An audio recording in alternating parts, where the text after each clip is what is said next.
It's been 84 years since Godzilla Vs Kong was first announced, and after months of 2-second clips making their way to the internet, we finally have a Titan-level trailer that brings the bad boys back to the big screen.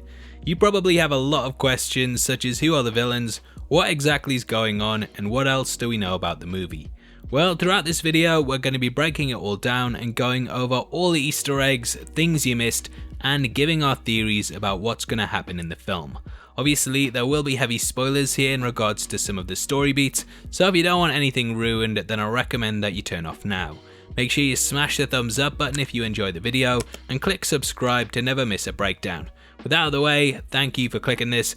My name's Paul, now let's get into the trailer. Godzilla will come for him. Okay, so the first thing I think we need to talk about in this teaser are the four sides that exist in the movie. Primarily there's of course Kong and Godzilla, next up is Monarch, who you of course know from the previous movie, and lastly are Apex, the big bad who are trying to take everyone down in one fell swoop. Like most Versus movies, the plot centers around the group attempting to manipulate the two towering titans into facing off against one another so that they can sweep in and take out the winner after the loser has softened them up. Now, I'm not sure that this is a spoiler or not, as the toys were revealed so long ago that it's probably made it to your screens in some form or another, but just in case you don't want to know the big surprise at the end, I've time coded things below if you want to skip ahead. Are you still here? Good, thank you. Now, if you cast your mind back to the end of King of the Monsters, you'll remember that a Ghidorah head was shown in the post-credits scene, and according to rumours circulating around about the movie, its brain is combined with a skeleton from the 2014 film in order to make Mechagodzilla. Apparently the Orca device will also make a return, and this will be implanted inside the monster's head in order to control the Titans and get them in line. Mechagodzilla likely won't be in the movie all that much, and judging by the character not really being in the trailers, it's safe to assume that he's being kept around until the end as a surprise, which we've already ruined. Now, I'm getting a lot of Pacific Rim vibes with this, as in that humanity was attacked by a giant kaiju, and rather than fighting them from a ground level, they had to level up and level the playing field. There's levels to these puns. Apex themselves are of course playing on the word apex predator, and they have scoured the globe far and wide in order to find a way to destroy the Titans once and for all. With this new weapon, they want to finally save humanity. However, on the other side of the coin is Monarch, who have different ideas. They believe that the Titans are actually a part of Earth's ecosystem, and therefore taking them out will have major consequences on the rest of the world. This is why they actually journey to Skull Island to learn more about the monsters, and in doing so they uncover all the ins and outs of the legends that surround Kong and Godzilla. Now, it has long been prophesied that the pair will face off against each other, and this was told for centuries to the people of Skull Island.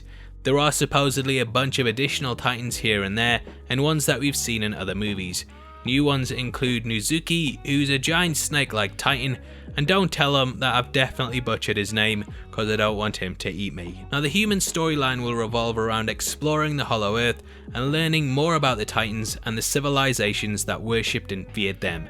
The gigantic apes and Gojira were mortal enemies, and both Kong and Godzilla are thought to be the last of their kind. Because the inhabitants of Skull Island worship Kong as a god, they've fashioned a giant axe for him, which has been shown in the toys and trailer. Monarch actually discover caverns beneath Skull Island that all lead to the Hollow Earth, and apparently the Titans have all travelled under these to the plane in order to fall under the rule of Kong. A lot of people have wondered how Kong has actually managed to grow so big, and according to the rumours, the Hollow Earth had high radiation levels that seeped into him as he traversed it. This explains why his size has changed, and also why his ancestors on Skull Island were a lot smaller. I think that Kong in the film will get captured by the humans of Monarch, and there will be a giant shackle placed around his neck. You know when a word's on the tip of your tongue, yeah? And you can't quite remember what it is. Well, that's shackle for me now, and I'm sure it's not called that, it's something else, but never mind, I'm wasting your time just explaining this. Now, this moment was of course shown in the 2 seconds of footage, and it does indeed hint that the humans have him under control until he manages to break free. Now, on the other side of this is Godzilla, who now apparently is labelled as the King of the Titans, rather than just being the King of the Monsters. Everyone's levelling up, Hey, a terrible joke. And there are rumours that he goes wild and completely decimates a city after being put under the control of Mechagodzilla, and this is what we see in the trailer. Because of this, it disrupts the peace that Kong has lived with since the 70s, and this is also a factor as to why he wants to fight him. Godzilla, on the other hand, is apparently angered that the Titans have fallen under his rule, and thus wants to take him out in order to retain, well, order. So unlike Batman v Superman, there's actually a motive for why both sides are going head to head, and let's just hope that the fight doesn't end because they realise their mother's called Mothra. Sorry, I've been doing that joke for about 2 years now.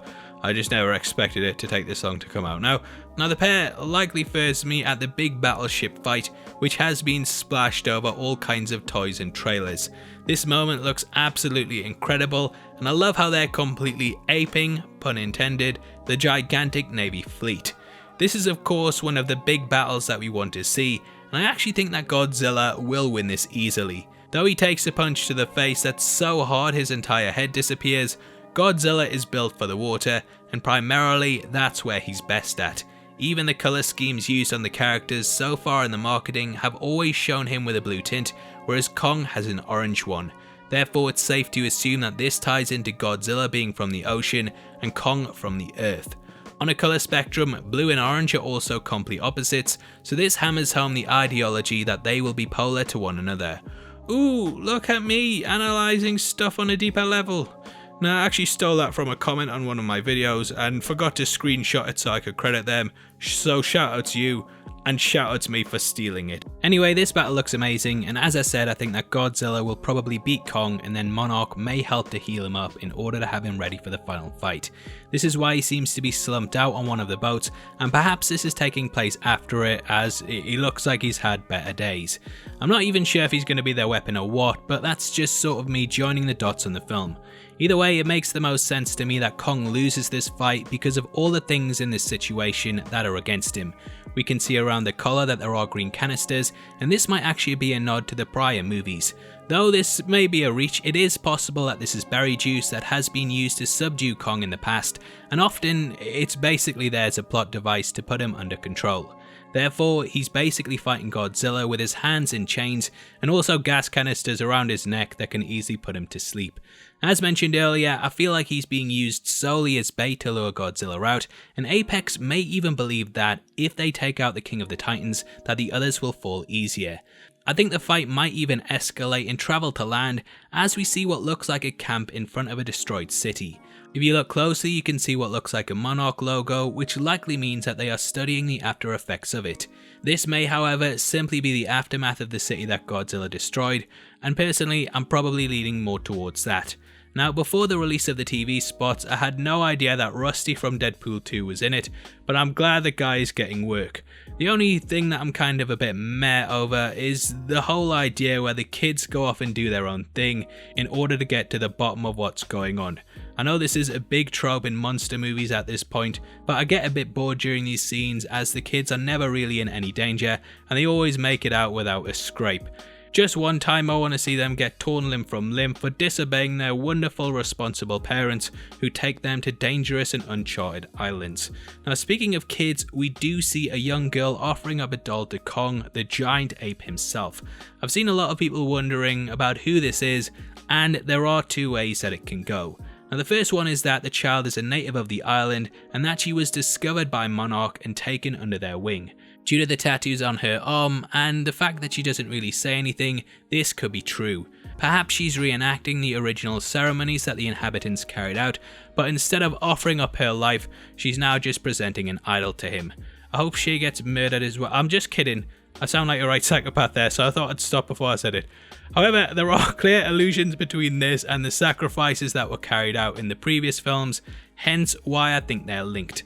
I imagine that we will get a lot of the backstory of Skull Island in this film, and this seems like it's doing that to the best degree possible. Now, she later appears on the boat to Kong as someone that can speak to him, and another theory is that she's actually the child of Eileen Chen, and that she's been taken under the wing of Eileen Andrews, played by Rebecca Hall. Oh, come on, Eileen, is that the only name you can come up with? Got you suckers. Now, perhaps she is part of the Monarch team and found an idol that is able to summon Kong. When she took this to Skull Island, the ape appeared, and thus Monarch were able to capture him there. Now from this point we know that he gets transported across the ocean, and it seems like the sinister corporation Apex lure Godzilla to the boat in order to have them fight it out. I'm not 100% sure on that, and at the moment we don't really know what side Nathan Lind, played by Alexander Skarsgård, is working for, so it could be revealed that he is indeed part of Apex. You know how they love the twists in these movies. Now it's all clearly ramping up to this fight at the end, in which we see Kong using the axe. We actually see it taking a full blast of the atomic breath, and the fact it's not completely destroyed does hint at it being made of stronger stuff. Apparently this is fashioned from one of the Gojira's dorsal fins and made from a great tree that was grown by the inhabitants of Skull Island. As they worship Kong, they too have been preparing for this battle and thus have grown it over millennia to be used as the handle. Should have just got Groot instead. Now the dorsal fin would be able to withstand the breath, and that will leave Kong with the option of having it through the majority of the fight.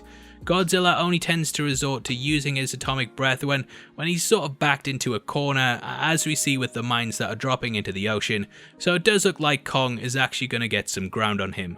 Now other interesting elements in the trailer are that Kong really seems to be humanity's weapon against Godzilla ravaging the earth, and there is a big mystery over why exactly he's doing this. There's a sign that says Monarch stumped, and this could be what drove them to investigate Skull Island. Kong is clearly seen as humanity's only hope against the monster, and I absolutely love that they're kind of putting the sides against each other in a way that really makes sense. Okay, so as a whole, I think that the trailer looks amazing. I'm glad that they're pushing more towards the battle between the pair rather than the human drama, which is something that I feel was super boring in the last two entries.